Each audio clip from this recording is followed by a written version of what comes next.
Welcome to this week's edition of the Late Night Show. The week kicked off with my birthday. It was my birthday on Sunday. I turned 55. Officially 5 minutes into the second half. This is dinosaur range now. Official, Magamba. 55. 5 before 60. Well, thank God, thank you. Thanks to the ancestors. I thank you for the gift of life, the gift of good health. A big, massive thank you to my family here at BMTV. Mwah, I love you so much.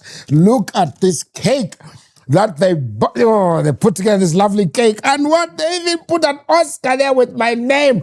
Oscar, when I prophesy, I will get the Oscar. The Oscar is mine.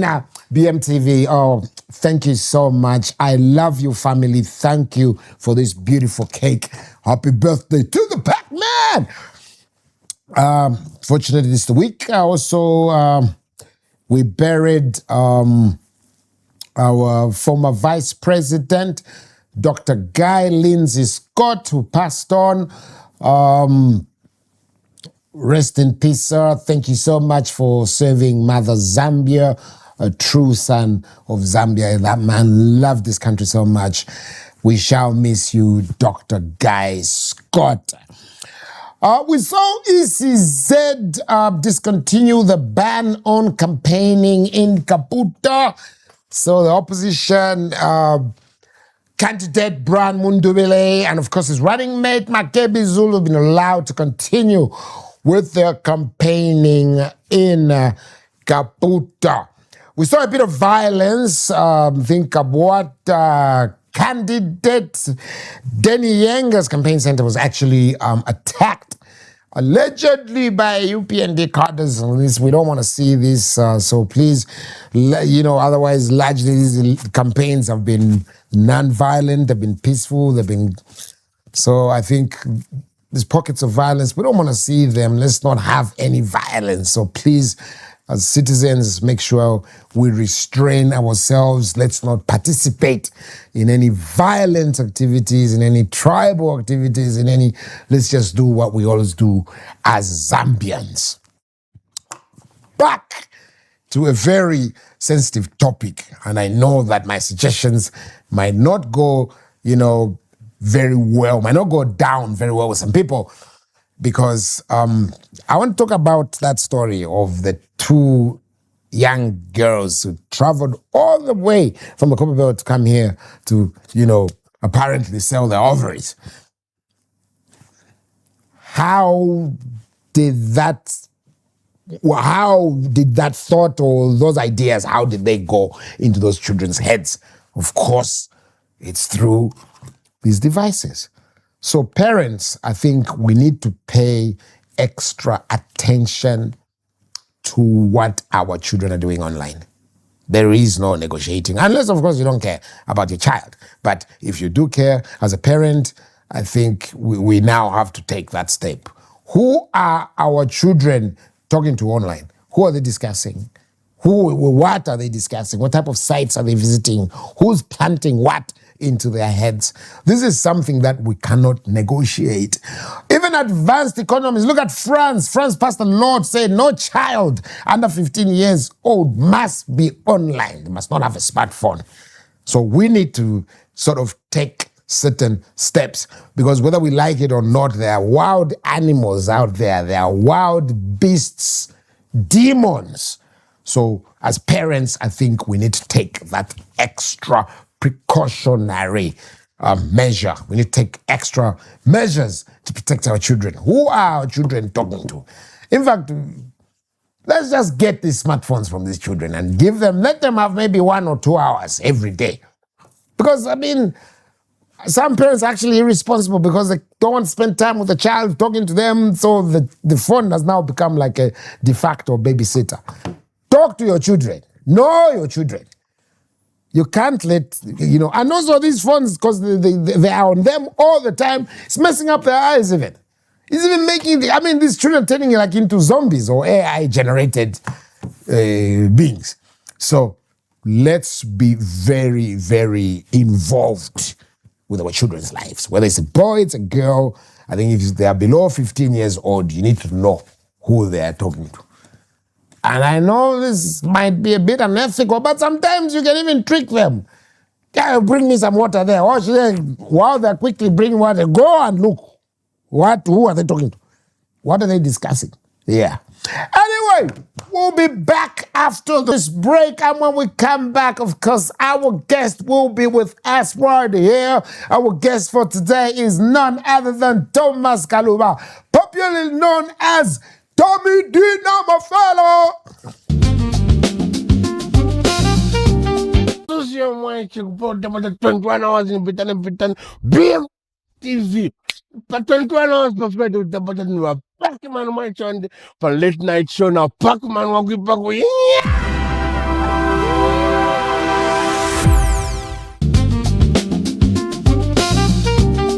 Welcome back, and of course we've been joined by our guest. Our guest today is none other than Zambia's pioneering rapper, hip-hop artist, Tommy D. Namafelo. Hey, man. Teninayo.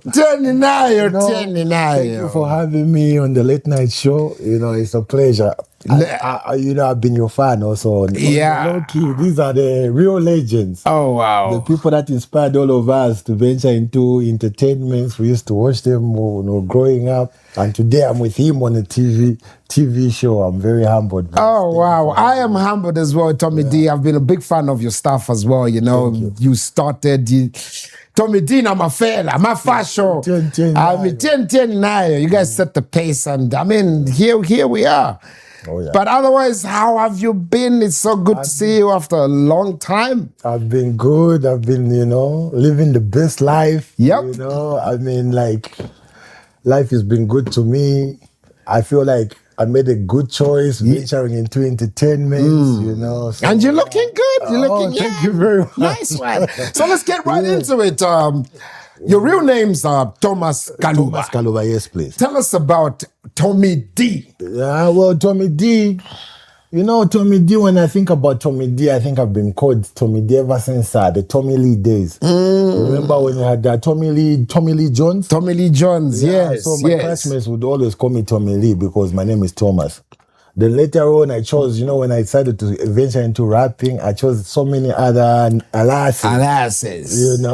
Until I ended up with Tommy D. Tommy D is one of my sisters who gave me that name by mistake because she didn't know I was actually called Tommy Lee. She thought it was Tommy D. So I think Tommy D is a better name than all these names that you use, all these other aliases.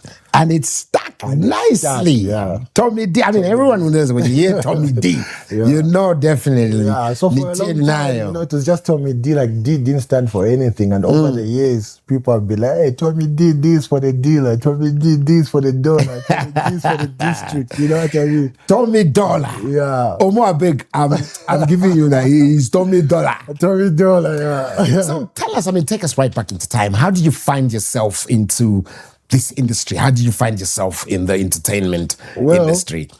For me, it wasn't just like a walk in the park, that's easy, because I come from an era where this whole entertainment business, I think before, the time I got my passion, I would say, it wasn't like the new school of musicians was not really making that, making money, and getting that recognition. So it wasn't easy. And then I remember, when I said, this is what I want to do, and I told it to my parents, I was discouraged, I used to, I've got a witness with me here in the studio. Yeah, so she's gonna even elaborate more. I used to have a watch, I used to make this person watch over my parents as I was racing, racing in the room. I'll tell her, stand by the gate. And when dad comes or when mom comes, so you stop for me. Yeah. So it wasn't easy, but it was the passion. That's the only thing that I really wanted to do. But what drew you to the music industry? It's just from when you were young, you just said, I want to do this. This is what I want to do. Oh, yes. It's from when I was young. But I just later came to find out, from my parents, that we've got a lot of musical blood in our family. In your family. Yeah, So it's in your lineage. Yes. Actually, I found out like the first musicians here in Zambia were actually the Kaluva brothers. Oh. That information I got it from a Malawian. I think those were the first exports during the old musician day eras. And then also even the Mole sisters in my bloodline. Even the late Ali Kinkata. That's like my grandfather. Yeah. Oh, really? Yes. Oh. Yeah, so I found out that, but before the passion was all in me, like that's what I wanted to do. My first rap was the first rap that I ever learned was the intro to Fresh Prince of Bel-Air. The intro, yes. Yeah. That was like my. I'm moving with my auntie in Bel-Air. Wow. Yeah. So you mastered that guy. Yes, that's the first. Can you one still remember those lines? Yeah, now this is a story all about how my life got twisted upside down, and Oh, I wow. like to take a minute and sit right there. Oh my God. So Yeah. how were you drawn? But how did you choose the hip hop genre though? The hip hop, I think the way it was just mostly motivated by the youth, you know, like wherever there's hip hop, you find a lot of young people, you know, a certain type of dress code, you know, there's a lot of culture with it, you know, break dancing, all those pillars of hip hop, you know, really like inspired me. I feel like this is where I want to be. You know? Yeah. But when you were starting out, how popular was the hip hop genre? The hip hop genre was not so popular because I can tell you another thing is, remember Black Muntu? Yes. Yeah, Leo Muntu and me used to live in the same street in Kawata. Oh. Yeah, a group called the Third World Squad. The Third World Squad. So they used to do a lot of rehearsals at their house, and he was just my neighbor. So like, starting off, I feel like Black Muntu, Leo Muntu used to like be full-time rap, but hip hop wasn't really welcomed in Zambia, you know. They had to switch. The time they go sign that Mondo Music, they were doing something a bit different. It was rapping, but but it had a different sound, the sound that the Zambians could, you know, relate to. Relate to, Yeah, so it wasn't easy when I was starting off, because even the the top guys, even most of the guys that on the radio stations, people like, I've just forgotten the names, but people that used to rap with Crisis, you know, like is it the More Funkies? I don't remember this DJ, because More Funky, Moses Nyama. Remember they used to rap too, huh? Yes, they used to do it in English though, but they used to rap too, and then at some point they just gave up because it wasn't easy for Zambians to just accept hip hop and say, okay, this is our sound too, you know, because hip hop, I feel like it's a sound for everyone. It's a universal language. Yes. What would you say was your breakthrough hit? So which track, when you look back, you say, okay, this is the one that put me on the map? You know, because I started a long time ago. I had so many times when I thought it was a breakthrough and it wasn't. Like the first time I got invited to, remember Radio 4 Fan Club by Small Fike? Yes. I had just started rapping in Nyanja. And I did my first Nyanja song, and Small Fike, he loved that song and invited me to the fan club. And this fan club is a place where a lot of creatives, a lot of artists would meet I was in on a Sunday, and you can showcase your talent. Your talent. So when I was invited for that, and it wasn't easy to get an invite to the Radio 4 fan club, you know. It meant you had something in you for you to get that invite. So when I got that invite, I just thought, this is it. I'm gone. It's over. Then after that, you know, after Radio 4 fan club got closed, I don't know if it was closed down, but it just stopped happening. There was that, there was like a drought season until there was rhythm, hot demo action on Radio Phoenix. Yeah, I was still pushing, but there's still no, like, I think the people that broke the ice for rappers, like really broke the ice. I think the first people to break the ice was really, I can say, the late, it's really the Black Monty, but there used to be, is it the late Keith Mutale? He had also a song, and he had the raps. Also, even shout out to the big man was Mr. Saga. He also had some raps on the compilation. But there's been like a lot of rappers in the past. I want even that people that I've been inspired by. You know, so my breakthrough didn't come in like in the night, because I started in the 90s. My passion went into the early 2000s. My real breakthrough came later, I think in 2009, when I did the Masese song. Masese, that's the time when I got my breakthrough. But earlier on, I did the Mafasho album. I did it with Ranel. It got it was out there, but I wasn't getting any bookings. Nobody was coming to come and perform or, you know, anything like that. Before that, I was in the Sling Beats compilation. Compilation. The song, one of my songs was actually chosen for the first Sling Beats compilation. It was my song that was chosen as a title of the compilation. It was called Umfweni. And I had a song called Nvelan on that album. It was initially supposed to be called Nvelan, but that's I think Danny had put out an album also called Nvelan. Yeah, so they decided to put it in Bemba and called it Umfweni. But it was inspired by one of my songs that's on the same compilation. Oh, wow. Yeah. Did you form any music group, or were you part of a music group? Or you've always just been a solo? I've been solo. You know how it is with hip hop. It's like a must for you to join a group, because that way you feel like there are people that are riding you with like a similar mission and similar movement. So I've been in like underground groups. The time that I told you about the Third World Squad, I also used to belong to a group called the Cold Blood. The Cold Blood. Yeah, in Casablanca. Then later on, when I formed my own group, Mafela was a group before I started calling myself Tomedina Mafela. And then Tomedina Mafela was the intro. Like every time we do a song, they'll let me do the intro, and that's what I would say on the intro. And later on, people just started calling me Tomedina Mafela. And just got stuck like that. But I was in Mafela. Then later on, the guy started doing something else. One of my friends traveled, is now living in Japan. Everybody just moved on. But because that was my passion, so I just continued with the music. Yeah. How did you and Uslap D connect? Me and Slap.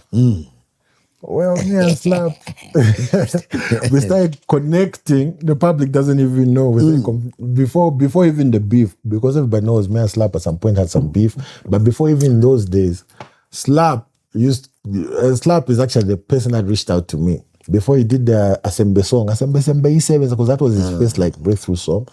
Before that, he used to reach out to me, because I had some boys from my same group, the Cold Blood group. I had some boys who used to go to the same school as Slap. They used to go to the boarding school, and they used to get a lot of my demo tapes. So Slap was just in love with a lot of sound from my demo tapes, that he would get the demo tapes and perform my songs at the boarding school just like that. I don't know about the story, but I know that's how kind of his passion began to like do it in Nyanja too. He's probably rapping too. But let's go into the same beef. That beef, I mean, it's been so long. It's like that was when the dinosaurs were walking the earth, man. It was like back in the golden age, there, man. The golden age of Zambian hip hop. Exactly, yo, man. Y'all want to share with us, yo. Oh yes. That beef, y'all. You know what I'm saying? That beef,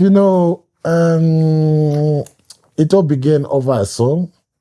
And I can remember, like, earlier on, before we started the interview, we were discussing about how Mampi was like the first person to do a reply song. Because when Nalu did Wakumbali, I don't know Wakumbali, I've forgotten the title. It was Wakumbali, some stuff. Wakumbali, yes.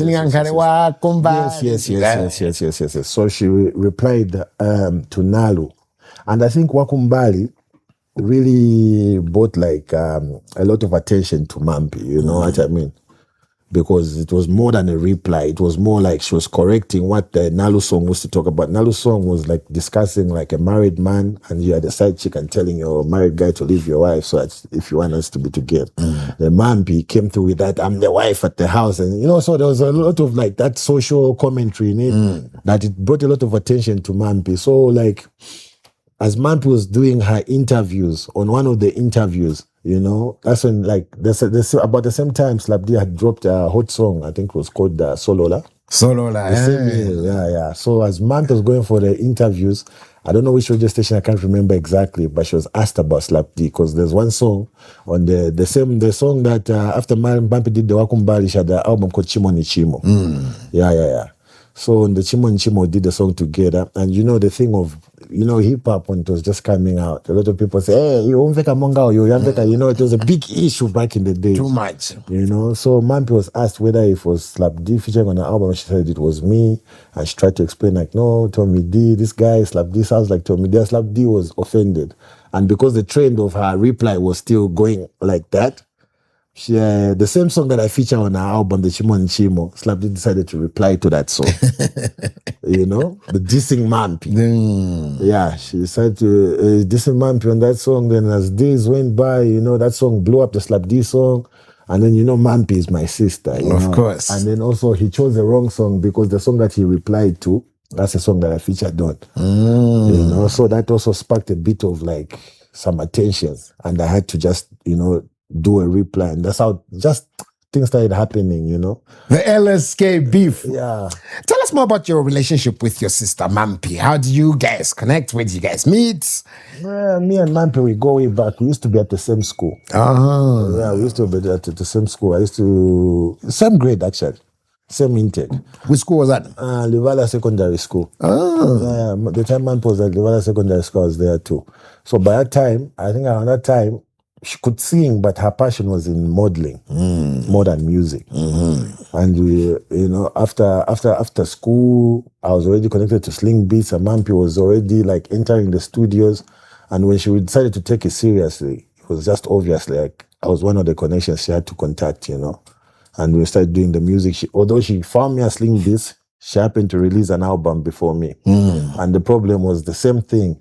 Very few people had like confidence in hip hop, you know, to invest in a hip hop song and put out a hip hop project. Like examples can show even the time that Black Mountain decided to drop their album, they couldn't do it the way they wanted to do it. They had to like, I call it like selling your soul a bit, you know, because they didn't want to do, they didn't do what they really wanted to do.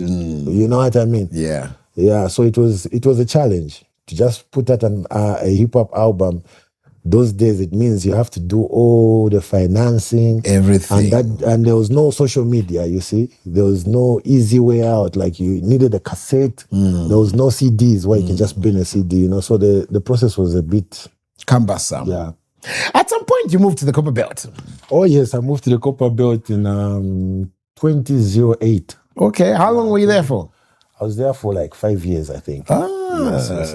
I've also done my stunt on that. I missed Kitwe. I'll be very honest. I was there for 10 whole years. No, my favorite place on the Copper Belt is Ndola. Ndola, I feel like Kitwe is more on the violent side and more on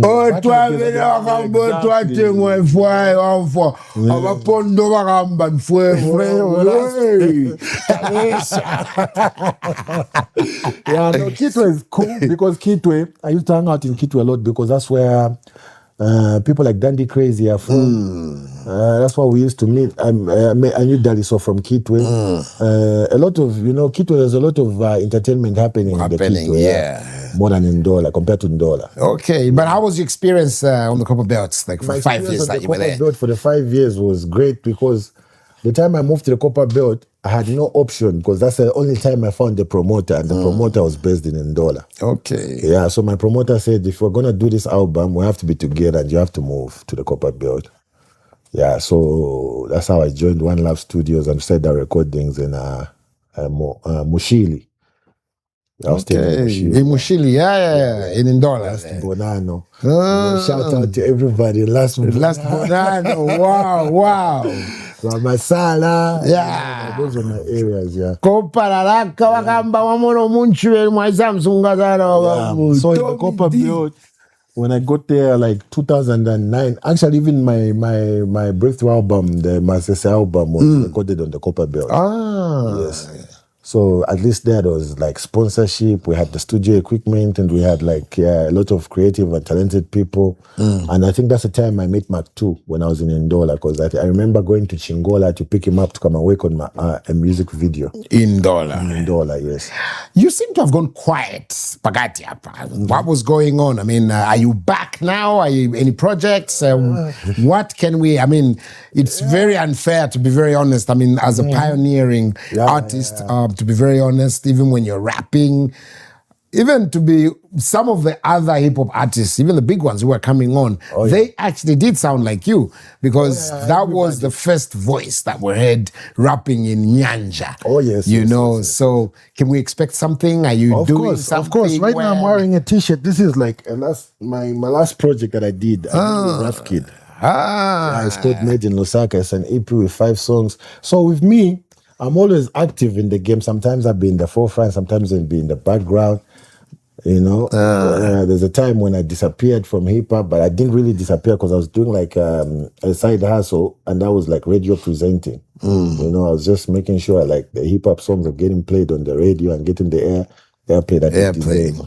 Yeah, so I'm always working in the background, and then You see, the thing with this, like with talent and all this entertainment, if it's in your blood, it's just in It's in your your blood. blood, yeah. You know, there's nothing like even if I lied to myself, I said, no, hip hop, I'm retiring today.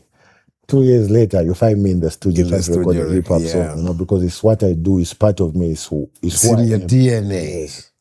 Let's come back to your fellow artists. How's your relationship right now with Slap D? How are you guys? Are you good? Yeah, we're very good. Actually, we've got a very healthy relationship. Okay. I feel like me and Slap D, because of those beefs and all that, I think he's one of the person, like, when it comes to like rappers in Zambia, the person that knows stuff about me and I know stuff about him, because we did, trying to diss each other. We did a lot of Research. research. So you all each got other, X-Files on each other, you know what I'm saying? Yeah. So he's one of like, he's like my main guy. Amongst rappers, I would say like Slap is my main guy. Okay. He knows me, I know him. We're family. What about, are you on good terms with Chef 187 after you referred to him as like a pure? No. You see, a lot of people misunderstood that. They thought I was dissing. Yeah, but my relationship with Chef, even to date, musically, he can be a big guy, he can be one of the big rappers, but in reality, he's still a young brother. Yeah, and with Chef and me, we are like tribes. What do you call the same tribe? Tribesmates. Tribesmates. Ni mwabemba. Yeah. Oh no, Ndumatumbuka. I was asking Chef, you Tumbukas, I want to ask you something. Yeah. Why is it that when you are speaking, it's like you want to cry? Because you see, that's how, even Tumbuka, the language itself, that's how you speak. That's how you speak. Those are the expressions. Yeah.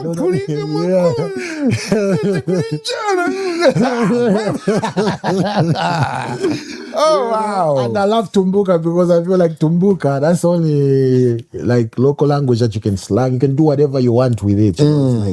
It's a flexible language. Oh, so you actually saw Kaluba is Tumbuka. Tumbuka, Kaluba. Even MKV is Tumbuka. Yes. Mubanga Kaluba, but when you ask him properly, he'll tell you, ni Mtumbuka.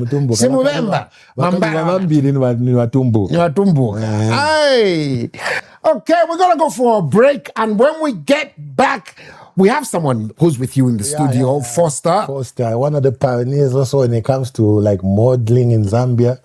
She's responsible for the first ever fashion week in Zambia. Not really responsible, but she participated. Okay. Yeah. So when we get back, we're going to have Foster in the studio as well. We are going for first break. Of course, our guest in the studio is none other than Thomas Kaluba, popularly known as Domidina Mafera.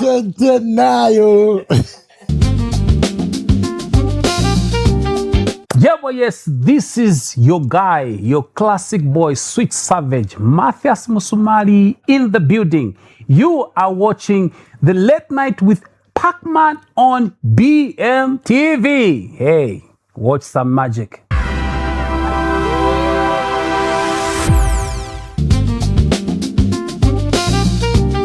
Welcome back, and of course, we are still with Tommy D and Foster right here in the studio. Foster, how are you doing? Very well, thank you. Welcome to the Late Night Show. Pleasure. Are you in England now? In London? In Maine? How's that going? Well, it's going great. It's nice to be back home, Okay. actually, and getting involved again back in the music scene, in the entertainment scene with my cousin, Thomas. Like he was saying, I am the person that used to keep an eye out for Dad. To make sure that they don't catch him rapping. Exactly. Like he sneak from school, come out early from school, and he'll be rapping in his room, and it's like, when Dad comes, come and give me a heads up. Oh, wow. First time, just give us maybe like a quick, background to tell us about yourself, where you grew up, just a quick background and your involvement in our industry, and obviously your eventual departure to the UK. Well, I was born in Lusaka. I went to St. Patrick's School, actually, in Kabata. Exactly. And then I was never really interested in modeling. Like my friends at school would tell me, wow, you're tall, you've got the look for it. And I was like, yeah, whatever. But then eventually I kind of got somehow into it. there was like a fashion thing happening. I went to it at Alliance Francaise when it just opened up. I think it was with Mick Clay. I don't know whether he's still around. I haven't seen him lately. But yeah, he kind of introduced me to the fashion scene. And then I wasn't not really interested that much. And then I was walking at Hill, actually, was it Arcades? And I think there was a lady called Gillian Baker. And she saw me. She's like, "Oh, you've got a really nice face. Would you like to do a shoot, like a billboard in a magazine for Zamchick?" And I was like, "Oh, okay." Oh, wow. So then I became like the face of Zamchick when Zamchick just started. And then she was like, "Oh, we're doing a fashion show. Would you be interested?" And then she kind of initiated this first Zambia Fashion Week, and I walked it alongside with Petita Mwanza, Lorna Shawa. We're part of that scene. Exactly. Wow. Yeah. So you are the A-listers. We are the models. Exactly. We opened up the fashion industry, and it's kind of nice to see, not like Miss Zambia or the actual, catwalk and everything, changing clothes and swapping. So we kind of like opened up that scene. So it's nice to kind of see like more girls are doing it. It's become a normal thing, because it was very difficult for us to kind of do it back then, because it was like, oh no, you girls cannot be doing that. It was kind of a bit contradictory. Like, what are you doing? You're not supposed to stand there with, in cat suits and all of these, some of these attires wasn't considered appropriate, but now it's nice to see Zambia being very, very open-minded about the fashion industry. So it's good to see that. Awesome. Progressing, yeah. So tell us about your move to the UK. What prompted that? How did you find yourself over there? You know what I mean? Why did you run away from me? Huh? Is it because there's no pounds, no kwachas? Yeah, go on then. Well, it kind of happened. I've always wanted to kind of see the world, even in class when we're learning about geography and like, oh, there's France and there's London, whatever. It's like, well, if I'm going to learn about this stuff, I want to go see them and experience them myself. So, which is like kind of fought to get there. My great aunt used to live in the United Kingdom, so I kind of moved there. And then I met somebody through that, and then I ended up getting married, and then I ended up staying there. So, oh, wow. Yeah. Brilliant. Exactly. So, but what are you still in the fashion industry? I'm still kind of in the fashion industry, the music industry mostly. So I've worked with kind of like really big events at Wembley Stadium with like Burna Boy, Ira Star. I did a show with Gabrielle as well. Skepta. I met Rosala Miller. She's Zambian. Yes, so it was nice to kind of talk to her and also kind of, talk about Zambia and home. And she was very happy to actually meet somebody from home. She's also based there. And it was for me to see her and meet her. It was really legendary, because I was a kid when I used to see her sing that song, like, everybody's free. Exactly. Wow. So it was like an incredible moment for me to do that. So I'm still doing that. But I think the main objective that I want to do right now is being back home. I've seen a lot of like Nigerian music, Ghanaian music, Jamaican music, and Zambian music is not really heard being out there. And I would love to be one of those people that brings the Zambian scene out there exactly, and be heard for the right reasons. So, are you planning to do anything here in Zambia? Well, with Tommy D by my side as my guide, you never know. We might do something. Exactly. Sister brother. We're synergy. Exactly. Over the world. The world is yours. The whole world is ours. Oh, wow. So it would be nice to kind of meet the new artists as well as, the legends of music, and just, work together and see how we can, help the Zambian music scene as well as the fashion scene as well, because they correspond hand in hand. Hand in hand. That would be good for me to do. Awesome. No, Foster, thank you so much for, being part of the late night show today. You're very welcome. Very great. Just a few more questions and I'm going to wrap up our interview with Tommy D. Yeah. We're going to go like, so apart from music, okay, is there any other businesses that you're involved in? What do you do like full-time? Plenty businesses. Plenty business that I'm involved in. Yeah, like what? Like what? You are not a scam online. No, I'm not a scammer. I just do many things. Yeah. That question is funny, because the other day my daughter was asking me, she was like, Dad, now I finally know what you do. I was like, wait a minute, so what do I do? And these children, they are smart. With the rise of AI, AI now is rising and rising and rising. Yeah. What's your take on AI? What do you think? Do you think it's going to hurt us, or it will enhance One thing I'll us? tell you about AI is everyone is afraid of it. But if you look at it as a tool, I think you start to learn how to move and maneuver around it, because I feel like, we've always been told change is inevitable and it's the only thing that's constant. Yes. Like there's a time when music used to be made by live bands only in the studio.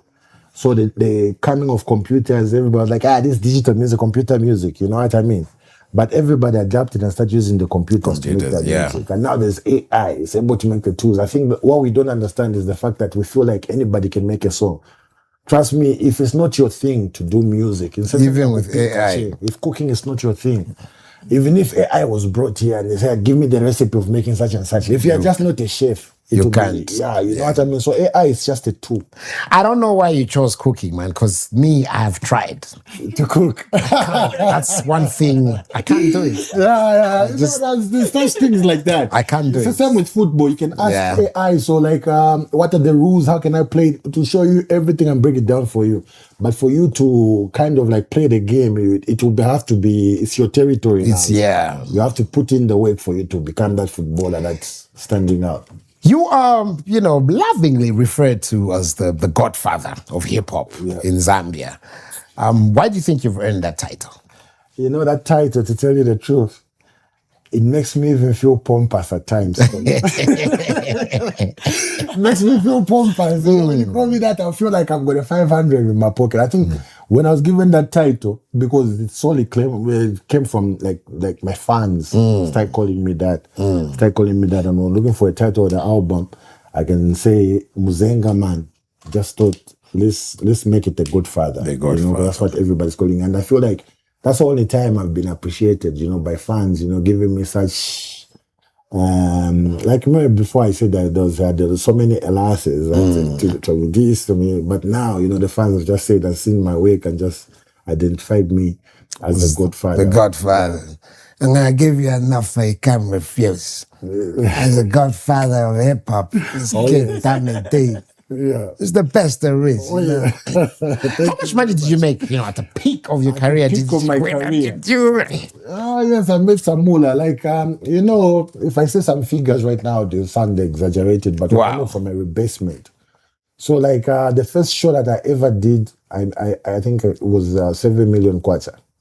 That's like 700,000 in today's money. Yeah, 7,000. Oh, 7,000. Yeah, oh, 7,000. Oh, 7,000. It's too many zeros, man. The millions. The first show went for 7 million. But still more. That's like 20 years ago. I mean, that was a lot of money. Yeah. Hey, kid, what's the change? I'm talking about you got to change, you're going to break your legs. Tell me, what's the matter with you? Yeah. So, So getting millions when we just started off this music thing, show 7 million. Down payment 3.5 million. Balance afterwards. Yes. What do you think has changed, like sort of in the hip hop industry from the time you started and now? A lot has changed. I think the biggest thing that has changed is the reception. Like now we've become more receiving as Zambians. We love this hip hop music. We are beginning to understand it. And the funny thing is, I'll challenge the new rappers if they understand the real golden era of rap, the 90s rap, if they've heard of Nas or people like, the Mobb Deep. The Mobb Deep. The Wu-Tang Clan. You know what I mean? We got inspired by such great artists for us to do it in Nyanja. But now, after we did it in Nyanja for such a long time, I feel like the youngsters coming up, they don't even research further. They just, in their heads, it's just like, dinner slap D. You know what I mean? But even us, there's where it comes from. This hip hop comes from far away, a long time ago. And a lot of people have, been in hip hop, done hip hop. And it's always good to just research. It's important to just find out how it all began, But looking back, is there anything that you could have done differently? Well, looking back, I think the only thing that I would have done different was having faith in record labels, like record companies, because I feel like a lot of record companies that wasted my time. I won't do a name drop. Mention them. I'm gonna kill you. I'm gonna kill you. I don't put you in any legal trouble, man. I ain't gonna put no legal trouble on you, boy. So like a lot of record companies that wasted my time. If I'd known back then, like I was better off as an independent artist, I would have done it for a long time. Yeah, for a long time ago. Yes. Yeah, so we just don't warn you fake record labels. Don't waste no artist's time. Exactly. You understand? Yo, we'll come for you. What's your opinion on the current state of hip-hop today? Hip-hop, the current state, I feel hip-hop has grown. It's hip-hop in Zambia is really booming because now I can say hip-hop is in safe hands. Look at all these new rising artists, rappers.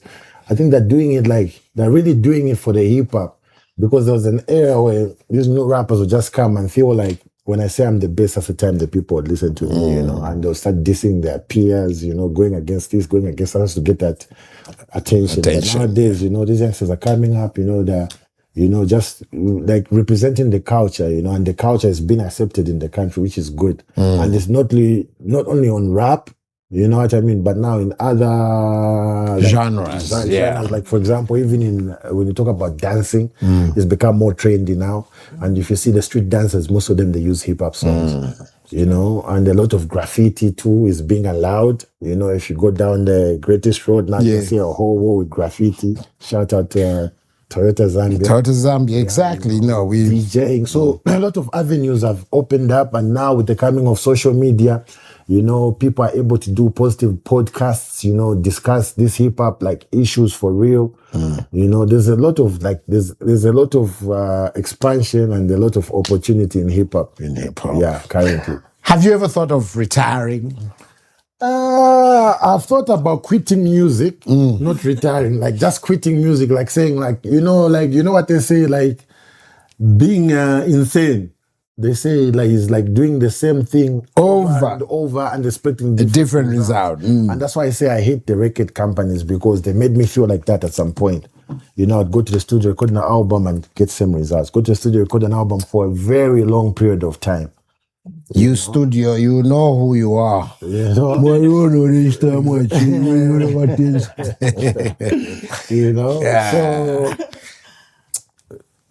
yeah. As we wrap up the interview, Tommy D, how would you like your fans, how would you like people to remember Tommy D? What type of legacy are you looking at sort of leaving behind? Well, I think the people should just remember me as the godfather of Zambian hip-hop. Nothing, like the people have already supported me so much that I'm grateful. Even as I'm alive right now, I'd say it on TV to say, Zambian people, I'm grateful for you. I meet a lot of people that are like, Tommy D, man, if it wasn't for you, that era, your lives would have been really boring. Definitely. Because no social media, no Facebook to go to. All they had was the music. And the fact that they appreciated that music and embraced it and, held it as their own. That melts my heart. That's like the biggest award that I can get in the country. That's so sweet, man. But when I can't let you just go. When I'm fat. When you have to do some bars for us. Some bars. When you have to do some bars. I'm telling you. Okay. No, man, this is Zambia's godfather of hip-hop. This is Thomas Kaluva, definitely one of the pioneering hip-hop artists, and he's going to give us a freestyle. Off the dome. You caught me sudden. Do you have a beat in the studio? I can make it. I can do it from the mouth, yo. Okay, let's get it.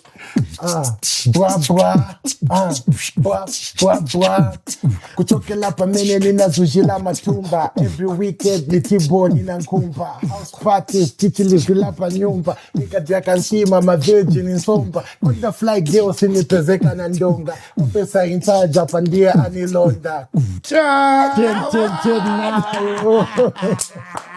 Oh wow! Oh, yeah. No wonder he's called the hip-hop, the godfather of hip-hop in Zambia. Yeah. That was our guest today, none other than Tommy D. Tommy D, number fella. Boy.